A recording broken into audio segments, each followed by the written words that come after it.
कोई मुख्यमंत्री ऐसी भाषा नहीं बोल सकता। समुद्र में डूब जाना चाहिए इनको। ये कोई भाषा मुख्यमंत्री जी की हो सकती है?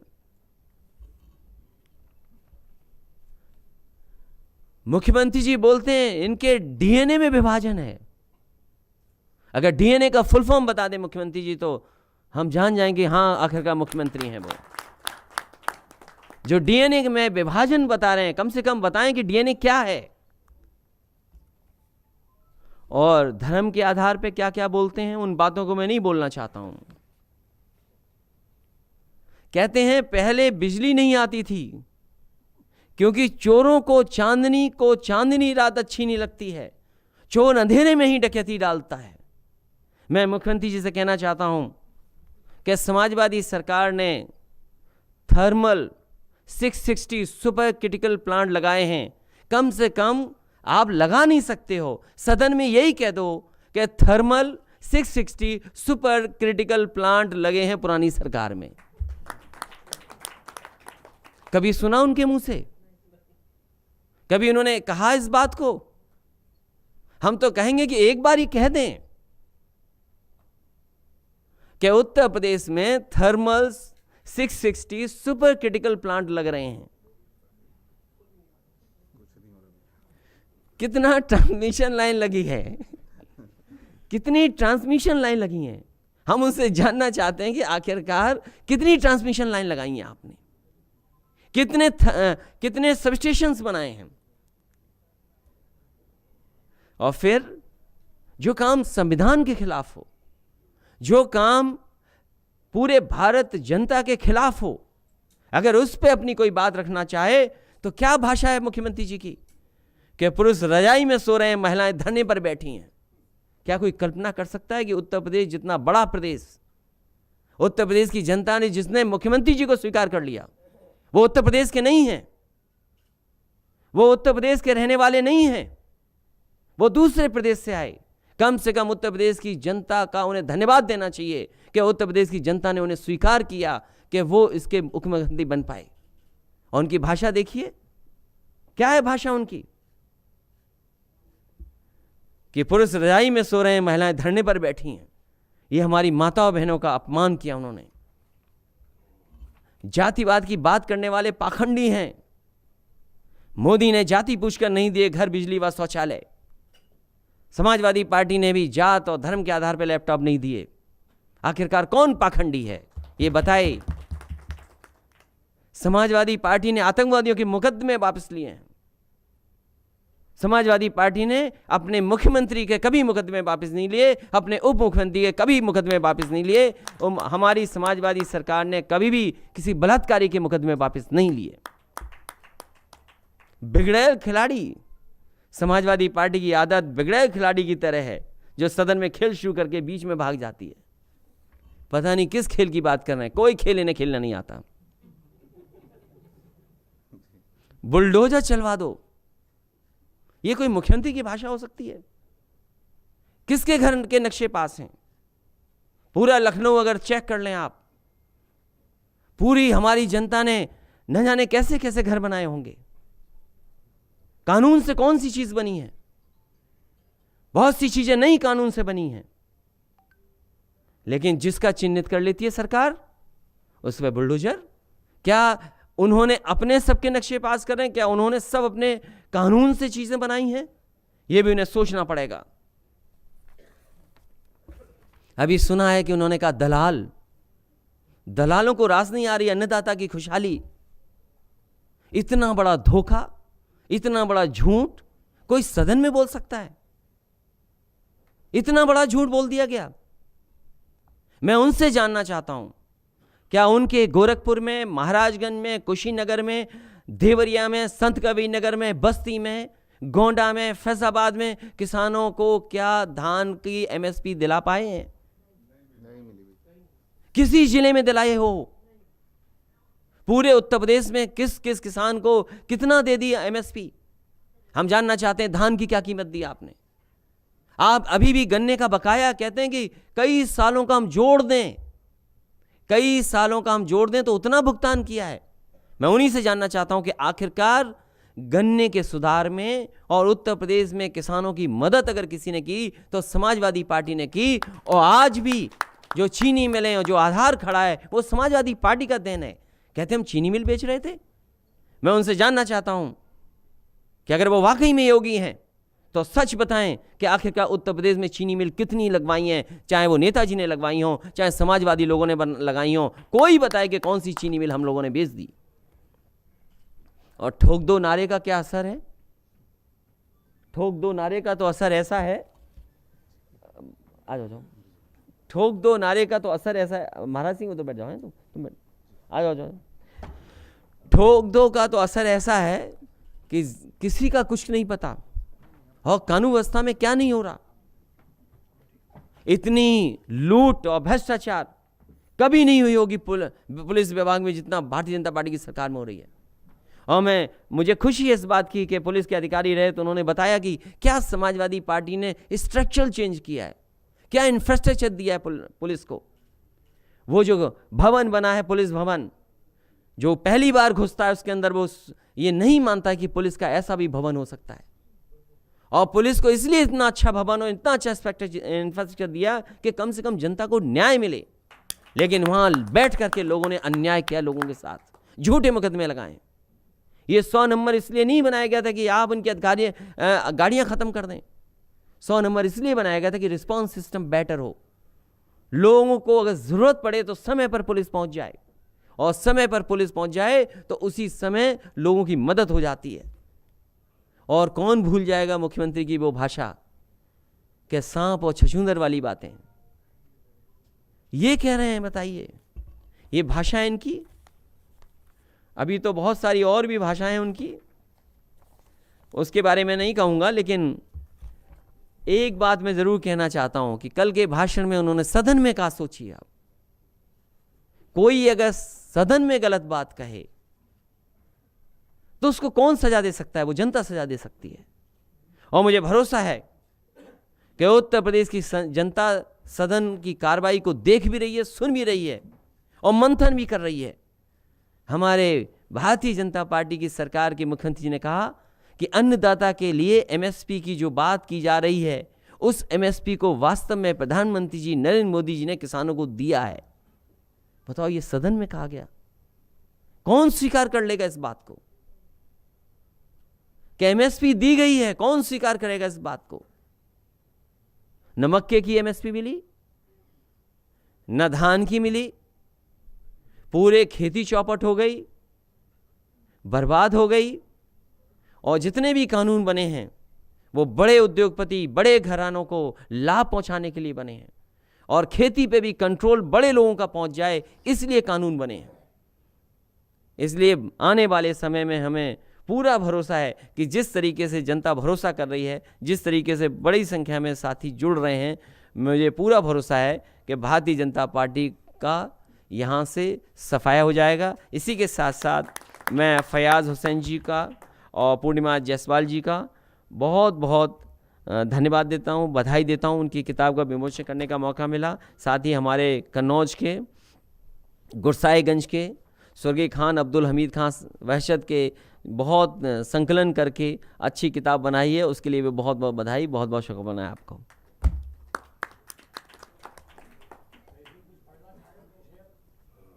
पढ़ दो शेर। 1 मिनट रुक के पहले प्रेस अगर पूछना चाहेगी तो ठीक है, नहीं फिर आप 2 शेर बाद में पढ़ देना।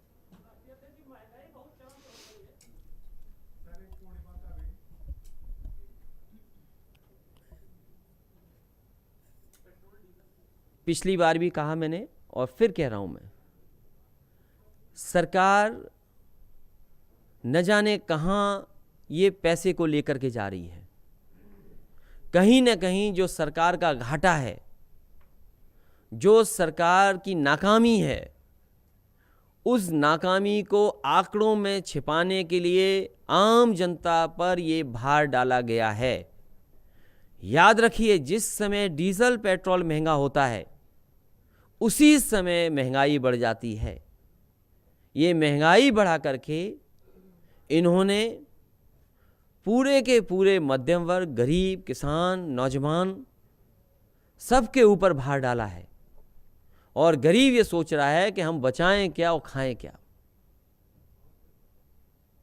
क्या हम बचाएं और क्या खाएं, कैसे खाएं और कैसे बचाएं। इतनी महंगाई कर दी है भारतीय जनता पार्टी ने, और उसके लिए तर्क दे रहे हैं कि देश बनने जा रहा है, देश बनेगा इससे ज्यादा शर्मनाक और निराशा वाला कोई तर्क नहीं हो सकता।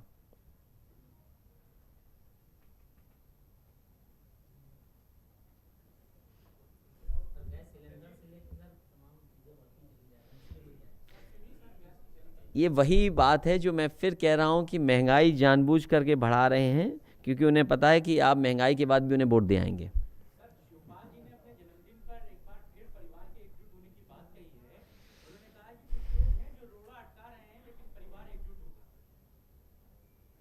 अब उन बातों में आप हमें मत धकेलो।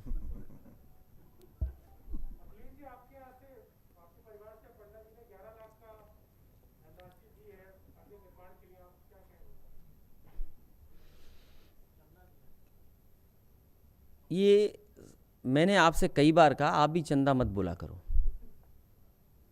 और जब कभी हमारे हिंदू भाई या हम सब लोग कहीं जाते हैं, और हर धर्म में कहीं ना कहीं ऐसी परंपराएं हैं कि जब आप दर्शन करते हो तो कुछ न कुछ चढ़ाते हो। समाजवादी पार्टी और हमने कहा अपने लिए मैंने कहा कि हम दक्षिणा देंगे।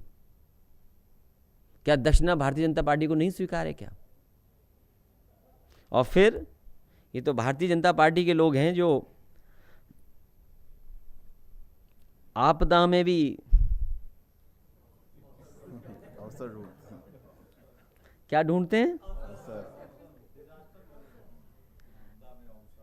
आपदा में अवसर ढूंढने वालों ने आपदा में एक अवसर ढूंढ लिया है।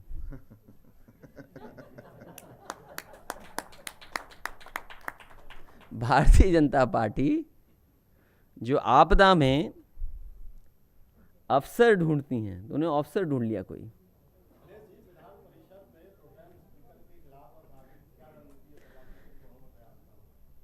भारतीय जनता पार्टी अगर संविधान की संस्थाओं पर भरोसा रखती है और संविधान को बचाना चाहती है, तो बहुमत के पक्ष में और बहुमत का फैसला होने दे सदन में भी।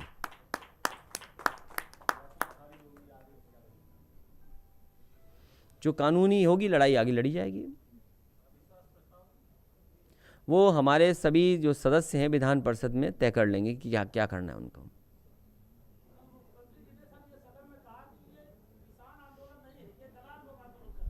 मैंने कह दिया कि ऐसी भाषा सदन में किसी मुख्यमंत्री ने नहीं बोली होगी, और पूरे देश के किसान इस बात से चिंतित हैं कि ये जब कानून आ जाएंगे तो उनकी खेती का होगा क्या।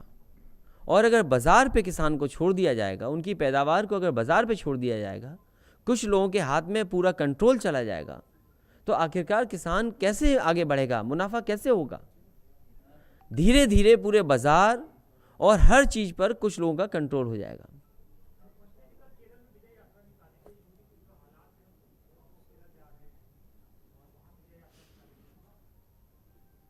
अब उत्तर प्रदेश से तो उन्हें जाना है, बहुत जल्दी जाना है। उत्तर प्रदेश की जनता इंतज़ार कर रही है कि चुनाव की तारीख कब आए। 3 साल से गन्ने का मूल्य नहीं बढ़ा है, क्या आपकी सरकार आएगी तो मूल्य बढ़ेगा? समाजवादी लोगों को जब भी मौका मिला है, नेताजी से लेकर के हम लोगों को हमेशा गन्ने की कीमत को बढ़ाया है।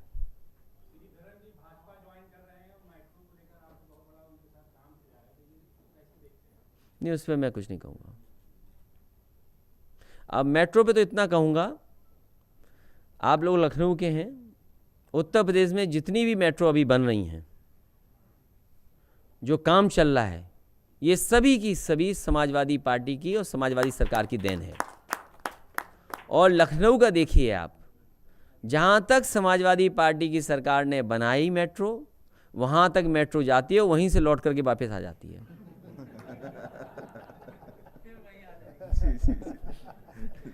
आप जहाँ नहीं मैं और देखिए, आप सोचिए कभी कि झांसी में पहली बार मुख्यमंत्री जी गए और झांसी में खड़े होकर के कह दिया कि झांसी से दिल्ली जोड़ने के लिए एक्सप्रेसवे बनेगा, लेकिन उन्हें नक्शा ही नहीं पता था। क्योंकि अगर नक्शा पता होता कि झांसी के बाद तो पूरा मध्य प्रदेश है तो कैसे बनता। तो वही जो एक्सप्रेसवे समाजवादी पार्टी कभी अलाइनमेंट देना चाहती थी कि झांसी से सिद्धार्थनगर बन जाए, उसी को थोड़ा सा घुमा दिया और चित्रकूट से लेकर के इटावा में हमारे यहाँ जोड़ दिया। अगर मुख्यमंत्री जी से कह दो कि इटावा, तो पता नहीं क्या हो जाता है इटावा सुन करके उन्हें। हालांकि इटावा की बहुत सी विशेषताएं बताई हैं आपने, लेकिन एक विशेषता नहीं बताई, मट्ठे के आलू। है सर, उसमें इटावा की रसोई का एक चैप्टर है, उसमें मट्ठा के आलू का है। और वहीं आप देखिए कहाँ जोड़ दिया, एक्सप्रेसवे इटावा में जोड़ दिया आकर के। और वहाँ कहा उन्होंने कि गोरखपुर और बनारस में मेट्रो बनेगी। बताओ, ये पहले मुख्यमंत्री होंगे जिन्होंने अपने पहले साल के अंदर मेट्रो गोरखपुर में बनाने का वादा किया, और अभी तक गोरखपुर की जनता को मेट्रो नहीं मिल पाई है।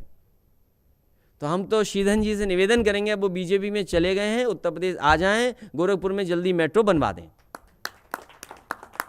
और फिर आजकल तो मुख्यमंत्री जी ट्वीट भी कर रहे हैं। हालांकि लैपटॉप उससे कोई लेना देना नहीं है उनको बहुत बुरा लगता होगा, लैपटॉप सामने आ जाए तो बहुत बुरा लगता होगा, लेकिन ट्वीट कर रहे हैं। और लैपटॉप इसलिए नहीं दे रहे हैं नौजवानों को क्योंकि मुख्यमंत्री लैपटॉप चलाना ही नहीं जानते। अगर वो चलाना जानते होते तो शायद उसको समझते कि इससे कैसे बच्चों का भविष्य बेहतर हो सकता है। और इस लॉकडाउन में कितनी मदद मिली है बच्चों को, ऑनलाइन पढ़ा है, वर्चुअली क्लासेस चली हैं, कोई इंफ्रास्ट्रक्चर नहीं था, बच्चों ने अपने मोबाइल से अपने जैसे तैसे कुछ इंतज़ाम करके पढ़ाई की है। और बताइए, उत्तर प्रदेश में कोई लैपटॉप नहीं बटा और ट्वीट भी कर रहे हैं।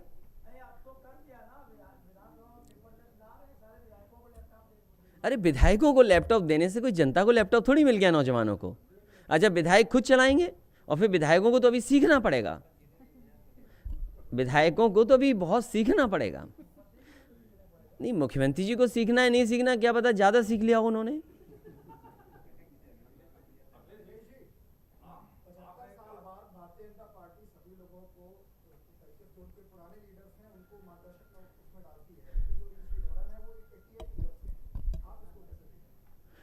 उस पर मैं कुछ नहीं कहूँगा।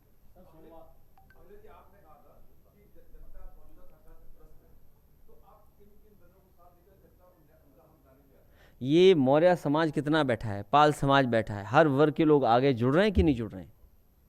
क्या आप कल्पना कर सकते थे कि मौर्य समाज के इतने बड़े नेता सब समाजवादी पार्टी में आ गए, समाजवादी सिद्धांत को आगे बढ़ाना चाहते हैं। डॉक्टर भीमराव अम्बेडकर जी डॉक्टर राम मनोहर लोहिया के सिद्धांत को आगे बढ़ाना चाहते हैं।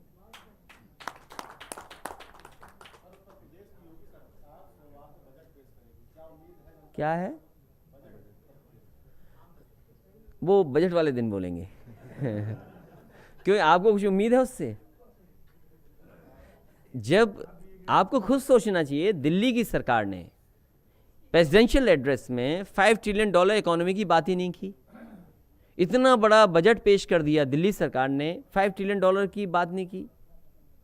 और फिर उत्तर प्रदेश ने तो कहा था कि हम $1 ट्रिलियन इकोनॉमी लाएंगे। तो कहाँ है $1 ट्रिलियन इकोनॉमी का रास्ता? जो इंफ्रास्ट्रक्चर उत्तर प्रदेश में बन रहा है ये पुराना सरकार का है। जो रोड का नेटवर्क है, जो एक्सप्रेसवेज हैं, वो पुरानी सरकार के हैं, इनकी कोई देन नहीं है। जो बिजली विभाग में इंफ्रास्ट्रक्चर बनाया, ट्रांसमिशन लाइन, डिस्ट्रीब्यूशन सिस्टम में और जो बेहतर किया, वो समाजवादी सरकार के देन है। आप बताइए, इनसे पूछिए कि आपने जनरेशन में कितना बढ़ाया है। इसीलिए तो मैंने कहा कि मुख्यमंत्री जी से कहिए कि कम से कम 660 सुपर क्रिटिकल तो कहें कि थर्मल प्लांट कितने लगाए उन्होंने। मैं जानना चाहता हूँ, सदन में कम से कम ये बताएं।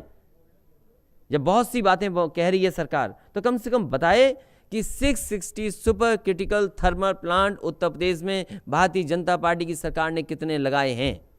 और आखिरकार जो समाजवादी सरकार में काम तेजी से चल रहा था, वो क्यों नहीं पूरा हो रहा? उसको पूरा क्यों नहीं कर रहे हैं आप? क्यों उत्तर प्रदेश की जनता को सजा देना चाहते हैं आप? महंगी बिजली देकर के सजा दे रहे हैं आप। बिजली आपके पास, बिजली बन रही उत्तर प्रदेश में और बन सकती है, फिर भी इतनी महंगी बिजली, और फिर कहते हैं हम इन्वेस्टमेंट लाएंगे। याद रखें, कभी इन्वेस्टमेंट नहीं आएगा। अगर इतनी बिजली महंगी होगी तो कोई भी उत्तर प्रदेश में इन्वेस्टमेंट नहीं आने वाला।